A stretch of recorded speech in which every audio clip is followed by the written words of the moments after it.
诸位不必担心，只要你们的供词和张启卫无事出入的伪诈之罪，自然也不会落在各位身上。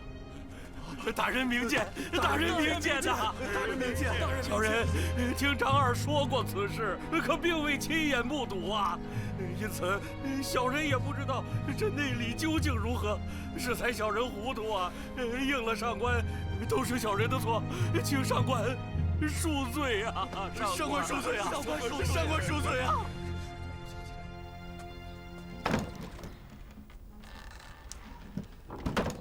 王明府，请坐呀。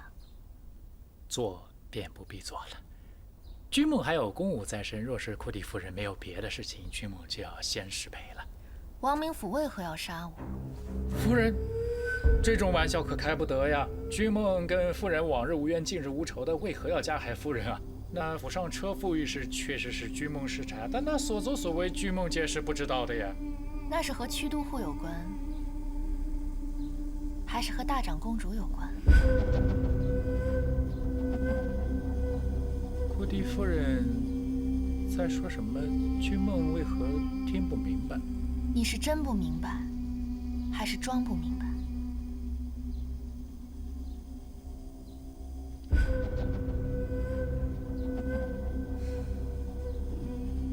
张启卫，你看着如何是好啊？这原是某的不是。时隔数月，这些乡邻记不清也是有的，但张某绝无撒谎。有你这句话，我就放心了。你们当中谁见过北部牧人？小的们不曾见过啊，某是在路上突然遇到北部牧民，随手买了20头牛犊就赶了回来，不曾与他人遇到。张启卫此言甚是有趣啊！如今正值北部叛党肆虐之时，有北部牧民来我西州腹地放牧，那是何等动静！现在保长李正一概不知，那北部牧民定然是悄悄而来。你是给了这北部人多少好处，以至于他单单找到你，单单卖给你20头牛犊啊！此事过于重大，又涉及你这勋官。本官不敢自专，你若解释不清楚的话，那就请你去军中大营自辩一番。上官明鉴，我张氏从不曾做过有负朝廷之事。张启伟，他绝不会是私通北部的叛党。如今你们都知道了，军中正在严查与北部叛党私通之人。你若想给张启卫作保，那就请你一道与张启卫去军中自辩一番。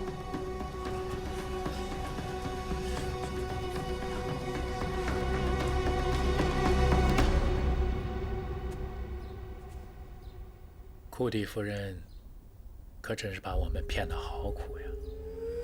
王明府何出此言？琉璃可一直都是坦诚相见的。我现在算是知道为何武后对您情言有加了。看来屈都护还没少查我们夫妇的底细。好吧，那我们不如今日就打开天窗说亮话，省得大家相互猜来猜去，徒生误解。可惜啊，君梦一介赘婿，人微言轻，许多事情也只不过是听命办事，所知不多。夫人若想从君梦这边打听出什么消息，哪怕是找错人了。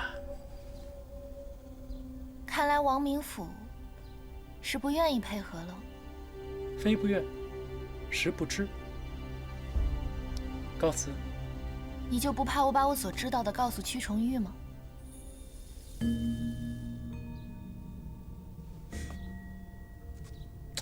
嘴长在夫人身上，自然您想说什么，我是拦不住的。但是我家司马也非庸人，不是您说什么，他便信什么的。我知道你们屈家有把柄落在了大长公主手里，而且这个把柄你们又不想让屈重玉知道。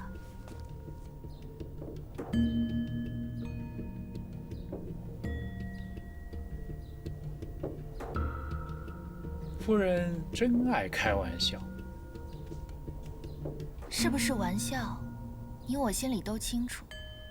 既然王明府不愿说，那我只好去问屈司马喽，问问他，这大长公主在长安到底握住了你们屈家的什么把柄，会让屈都护瞒着自己的儿子为他如此卖命失陪？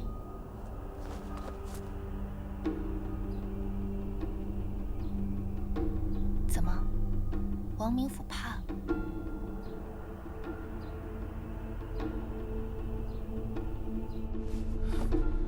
裴长史，我敦煌张氏族风严谨，忠心可见。那些牛犊的确不是北部人那儿来的，若有虚言，天打雷劈。那你告诉我，那些牛犊是从何而来啊？你不说是吗？也罢，也不说我也知晓，这20头牛犊可不是个小数目，不可能凭空所得。这几个月来，高昌各乡所丢失的牛犊不多不少，恰恰就是20头。这牛犊若不是你从北部牧民那儿买的，那必然就是贼赃。不是，绝对不是。你不认也没用。这盗牛贼，本官已缉拿归案，人家招供的明明白白的。诸位，大家可有兴致看看这盗牛贼与张骑尉是如何当堂对证的？带人犯！盗牛贼出来了！盗牛贼要当堂对证了！盗牛贼！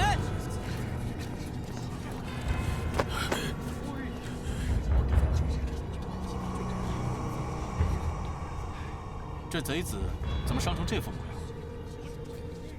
禀长史，这贼人会些拳脚功夫，故而在抓捕的过程中打断了他的右腿，方才将他抓获。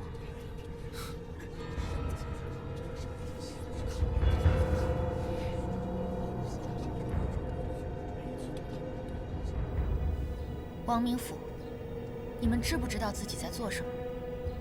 我若是死在西周，你们就不怕整个屈家为我陪葬吗？我和武后的关系，想来你们也查得很清楚。圣人为何派守约来西周，想必你们也猜到了。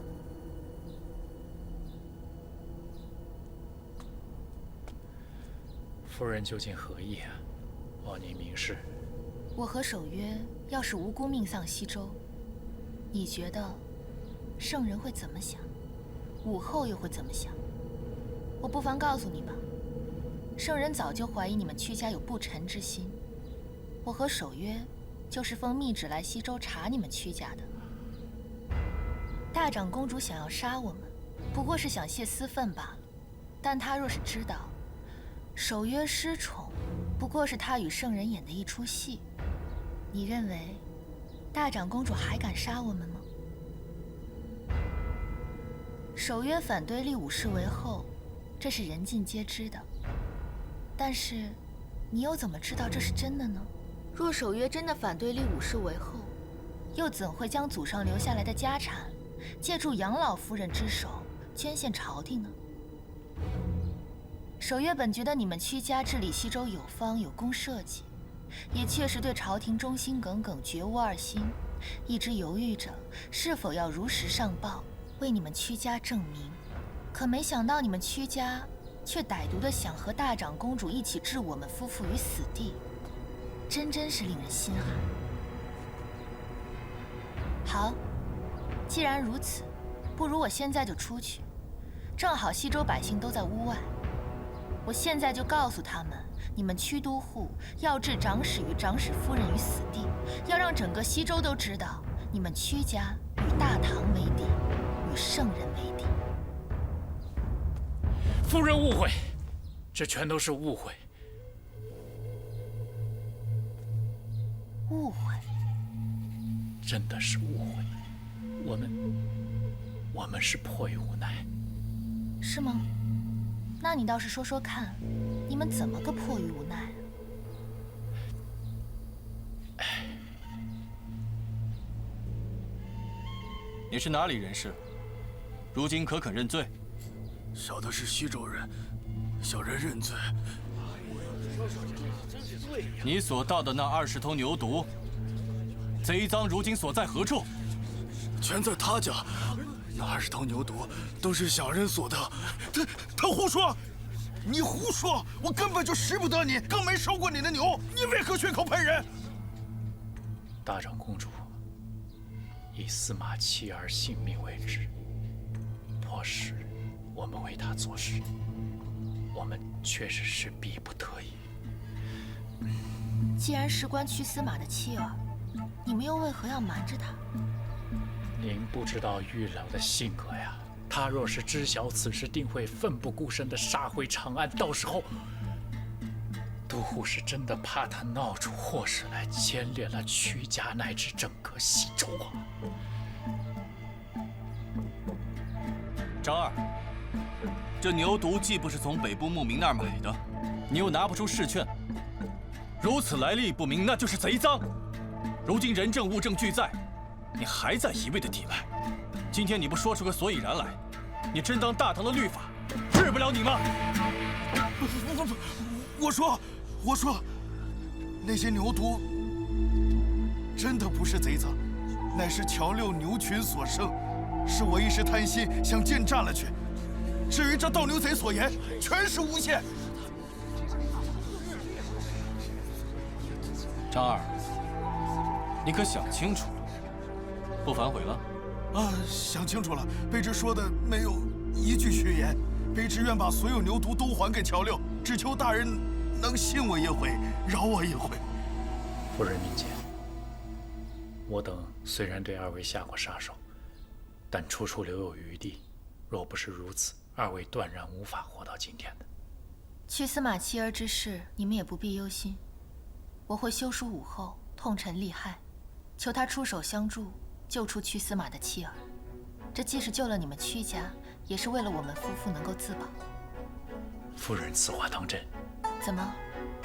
若武后下旨管大长公主要人，她还敢抗旨不遵吗？哎呀，如此甚好。君梦待都护还有司马谢过夫人。行了，你不用急着谢我，待事成之后，你再谢我也无妨。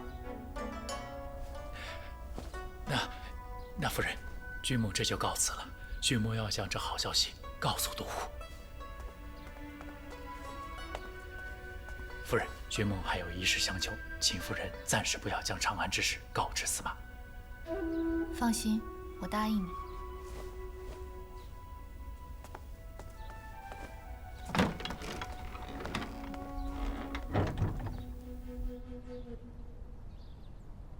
乔六，你看此事该如何了结啊？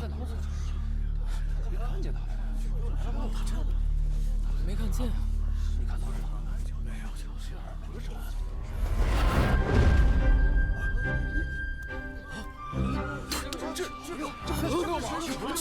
这是乔六，这在这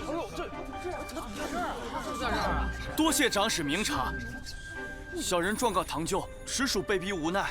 只要堂舅肯还我10只牛犊，让学生还清借贷的盘缠和药费，恳请长史不要追究堂舅的罪责。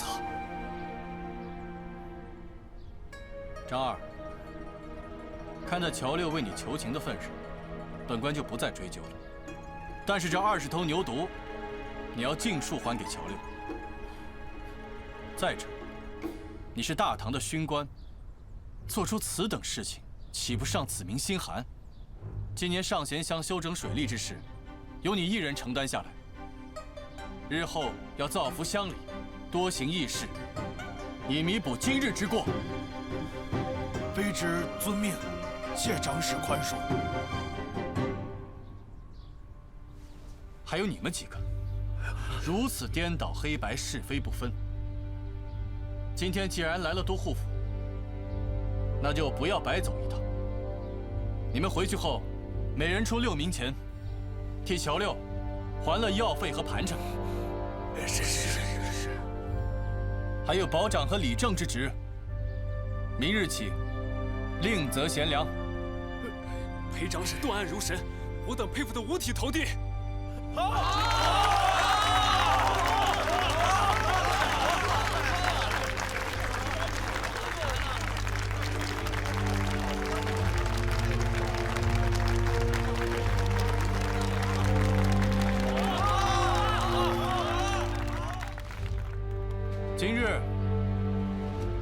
之案已断，那盗牛之案也该做个了断了。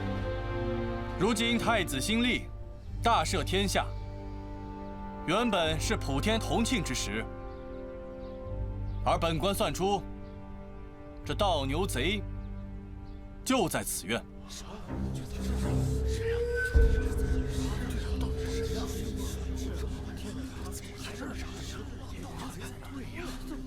皇恩浩荡，我愿意给这个人一次改过自新的机会。在我数3声之内，此人自行出手，那我便赦此人免受徒刑。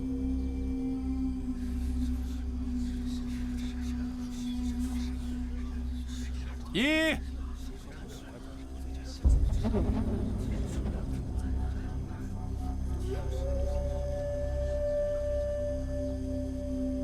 2、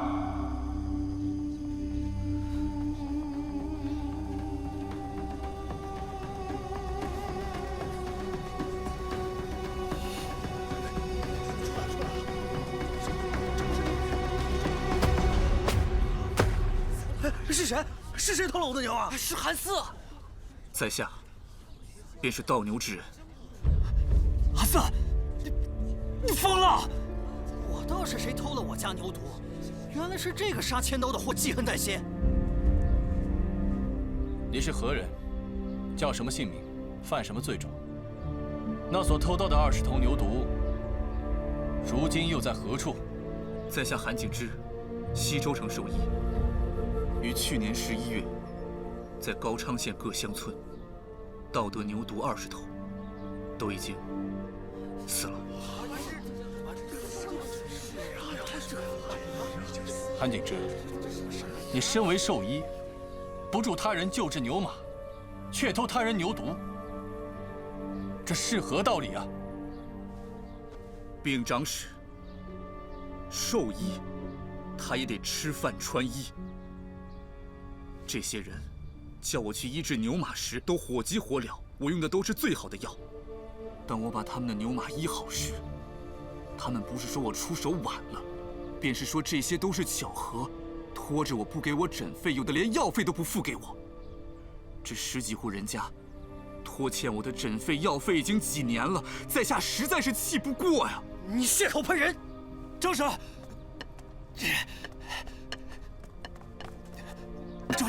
正是，白三愿意用人头担保，韩四他句句属实，他不会撒谎。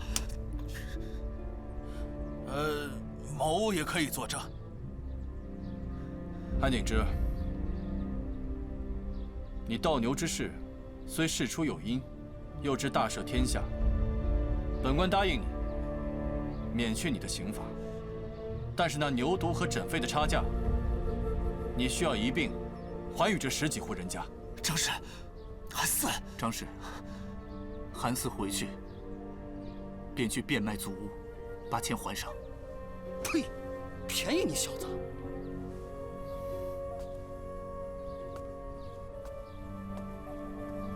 来人，将此事的来龙去脉书写清楚，并将因赖账而失牛的苦主名单抄写一份，贴在府衙门口，好叫西州人人知晓。不可，这钱我不要了，这钱我不要了。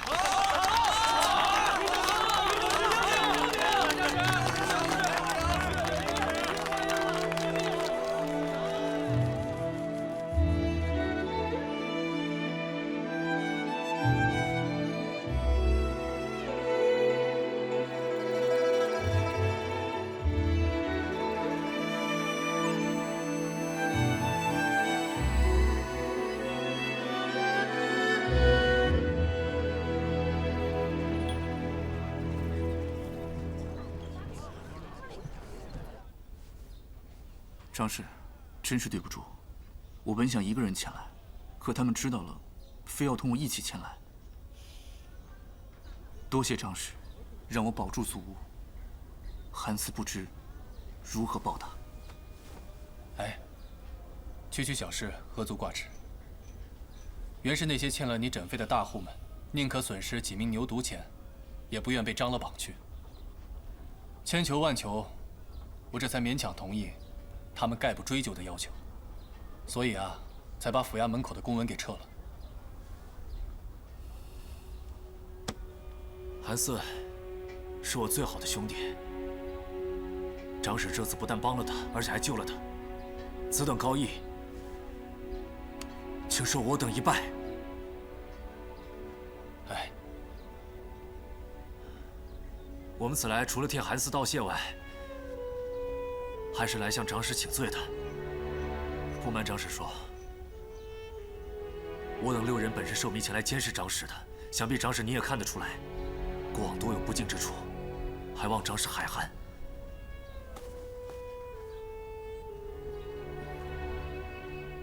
我们哥儿几个虽是粗人，但绝非不识好歹的浑人。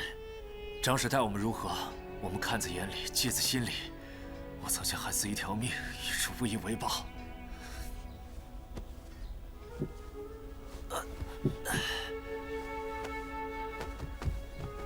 大恩不言谢。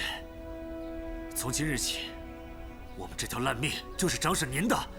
我白三儿在此对天起誓，从今往后，您让我们死，我们绝不活着；您让我们活着，我们绝不死。若谁敢违背此誓言，天打雷劈！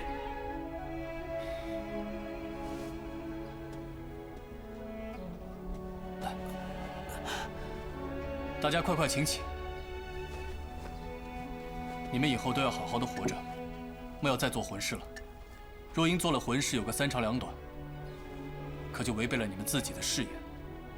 张氏，我已准备挂牌行医，欠那些人的钱我会还上的。你要行医？我家中呢本来就是世代行医，但是因为父亲去世的早，留下了一堆祖方，便自行摸索。这些年呢，我虽然是给牛羊看病为生，但在这段期间，我也给几百位看不起病的牧民来看病。前段时间呢，我又看了家中的那些祖方，已颇有心得，相信不会让祖辈蒙羞。祝你得偿所愿。以后有用得到韩四的地方，您一定吩咐。韩四赴汤蹈火，在所不辞。韩先生别客气。其实有一事啊，我一直不解，不知先生能否解答？张氏，请讲。你为什么要盗那些牛犊呢？哦，不瞒张氏说，我盗他们来，其实是为了试药的。我家祖传有一些古方，但是呢，看起来实在古怪，我呢不敢用在人身上。就只能盗些牛羊来，在他们身上多灌一些。如果没事的话，便可用在人身上。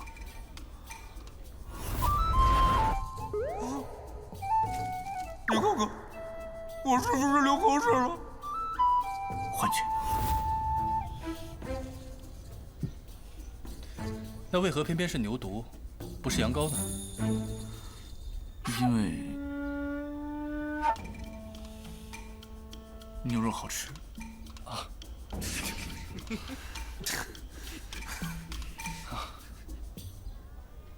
你糊涂啊你！那库迪琉璃信口开河，你这个蠢蛋竟然信以为真！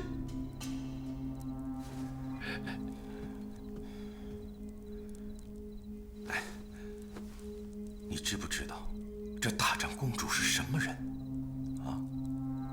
若是那裴行俭被贬是假，他会如此肆无忌惮派人千里追杀吗？还说什么奉圣人密旨，那更是无稽之谈。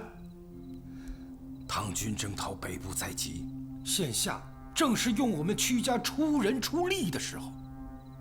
此时动屈家，那不是自毁城墙吗？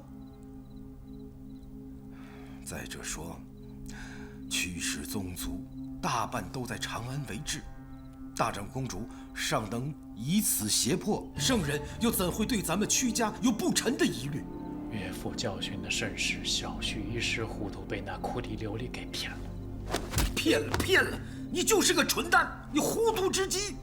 如此破绽百出的谎言，你但凡有点脑子，又岂会被骗？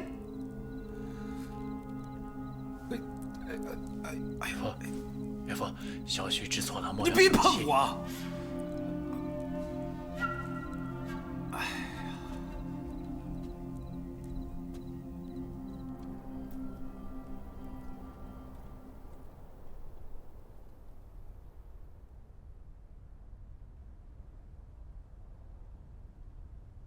现在我们知道了，屈之战最不想让我们知道的事。不管是为了屈重玉还是屈家，恐怕他都不能留我们。那我们不如开诚布公地跟他谈一下，若是能说服他相信我们有办法救出屈重玉的妻儿，并求圣人下旨赐归小公子的话，他还有什么理由继续来加害我们？一个因为得罪武后而被贬西周的罪人，去求圣人赐还小公子。你若是屈之战的话，你会信吗？所以在他看来，唯有杀了我们，才是最稳妥的解决办法。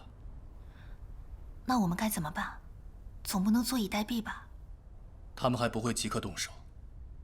我是西周长史，若没有万全的对策，贸然杀了我们，朝廷定然会追责屈家。他屈之战还不会冲动到做这种傻事。可他们迟早会动手的。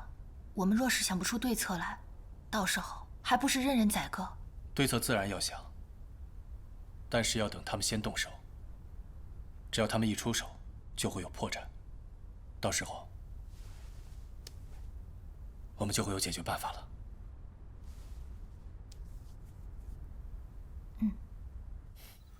如今裴行俭夫妇既已知晓玉郎妻儿之事，又知咱们心存歹念，有意加害，看来咱们是非得动手不可了。若是再留着他们，恐怕夜长梦多啊。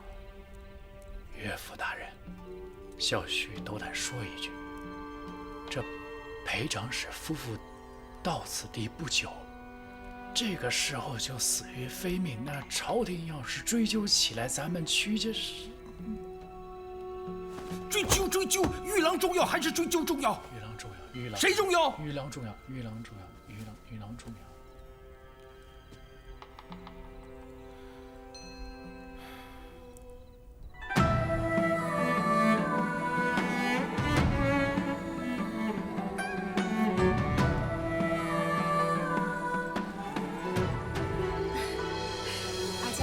你快看，那荷花开得真艳。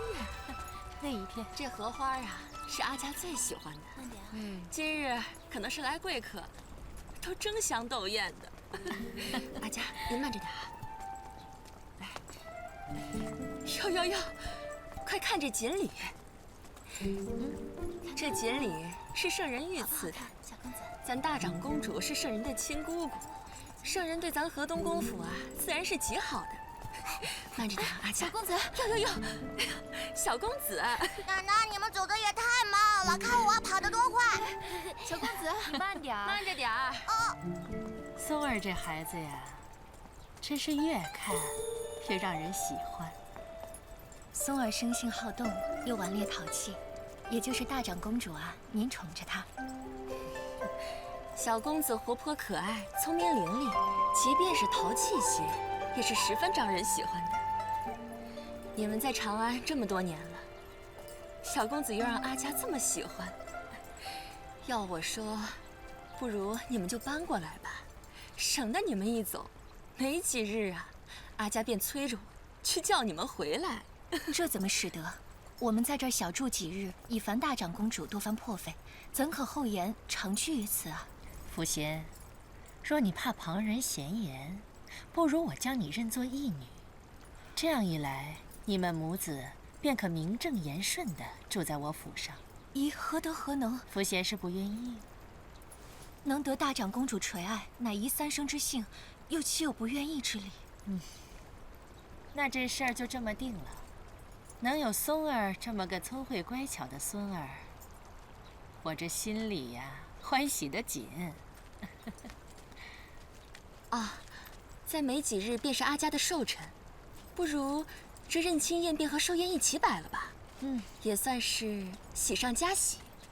这个主意不错。辅贤觉得呢？宜听凭大长公主与夫人的安排。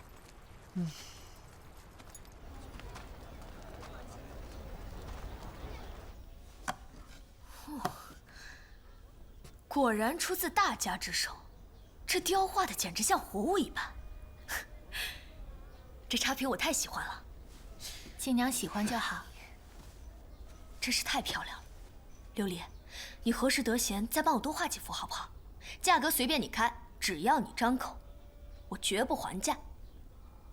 你就不怕我狮子大开口，狠狠讹你一笔？我才不怕呢。也对，你有一个有钱的兄长，他都能摆金买我这块破雕板，想来也不在乎这点钱。说起你那兄长，你都不知道他现在有多嫌弃我，简直就像同我待在一个屋子里都能污了他的眼睛一般。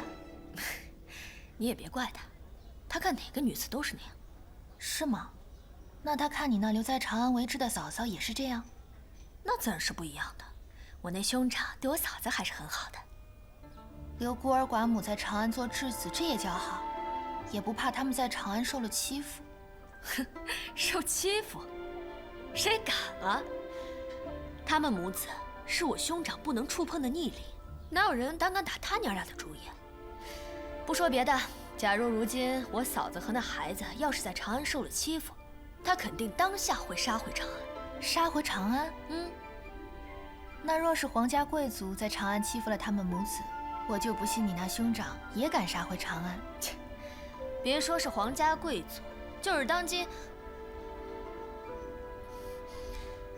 我就这么跟你说吧，我兄长真的是天不怕地不怕，要是把他惹急眼了，他什么混事都干得出来。琉璃啊，我劝你以后少招惹他为妙。他连长安都敢杀回去，谁敢招他呀？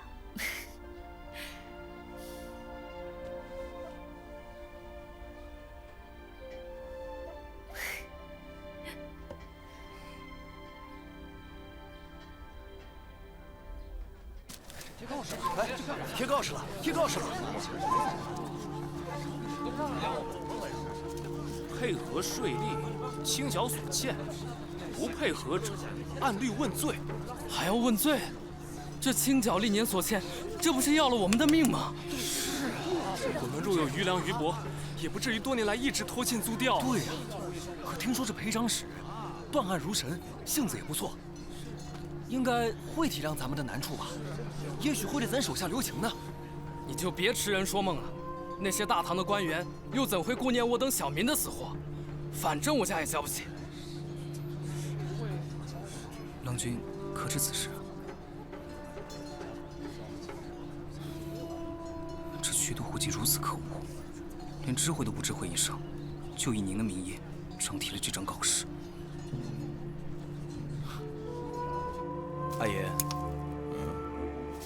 最近西周境内流言四起，民怨沸腾不知，您知道吗？哦，是吗？那都是些什么流言啊？大多数都是关于税收之事。阿爷，您让裴行俭去征税，是不是？怎么？他是西州长史，这不是他应该做的吗？是，裴行俭的确是有些手段，不过这西州赋税的拖欠不是一日之寒呢。这上万户，谁不拖欠个3、5年的租调呢？您这时若强行让他征收，那若不是现在这个局面难以扭转，你当我会出此下策吗？你我都很清楚，唐军今秋必到，西州库房所余，哪里够军中粮草所需？我再不催缴租调，倒是大军一到，怎么交不上军粮？这个罪责谁来担待？反正现已至此，此等得罪，西周百姓之事，便让裴行俭做吧。阿爷说的甚是，只是我担心，他不但没有征得租调，反而引起民变，引得西周大乱，我们就得不偿失了。那也是被大唐的官吏逼的，逼得西周子民走投无路，不得不反。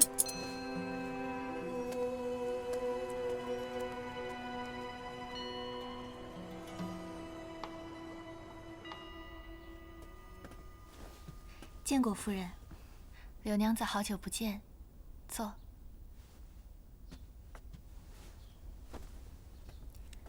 还真是好久不见了。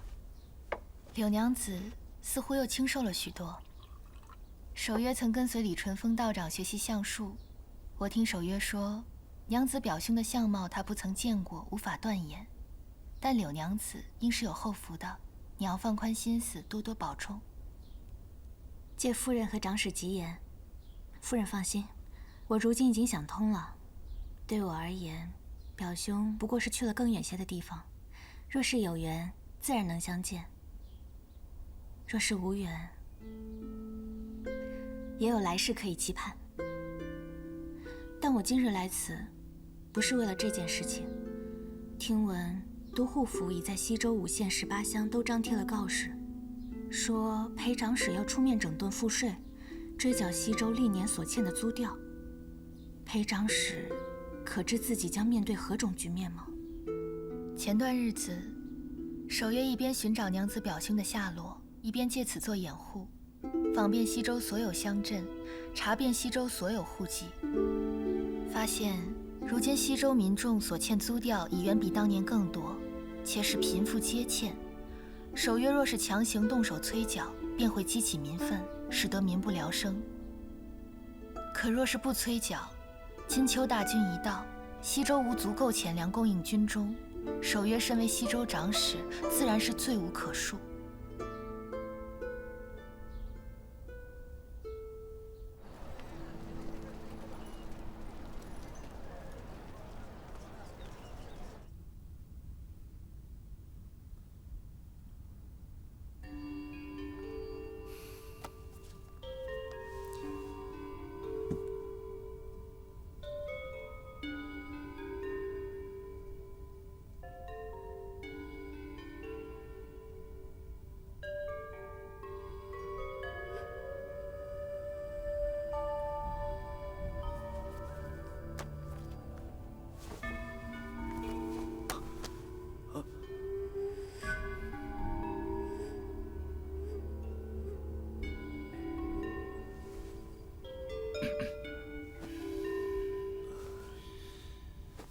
张参军，西周拖欠赋税，竟然到了此等地步。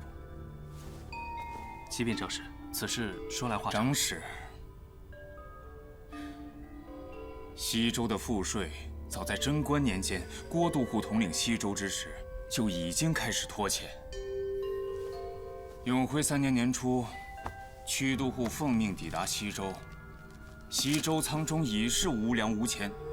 这3年，上至都护，下至杂役，西周都护府的支出是一减再减，这才得以维持目前的状况。但是这赋税啊，便一年年的拖欠了下来，因此才需要长史彻底整治一番。那依参军之见，该如何整治才是？小福，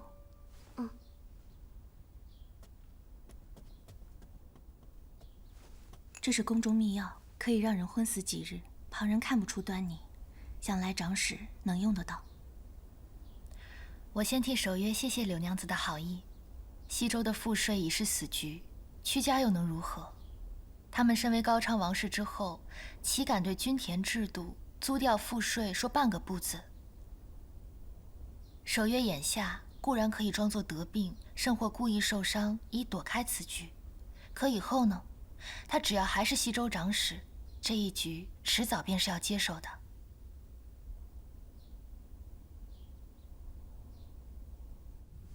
西周民风彪悍，不用重点无意震慑之。长史应以拖欠最重的5成为典，使出雷霆手段。就如当年的乔都护一般，拒不交租调者，翻倍以家产抵赎，杀一儆百，令四野刁民胆寒，才能扭转这拖欠之风啊！参军所言似乎有些道理。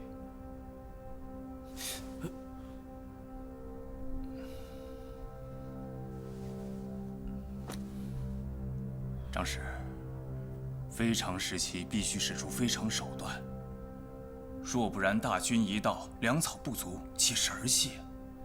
张使身兼西州统领政务之职，必会落个重罪呀。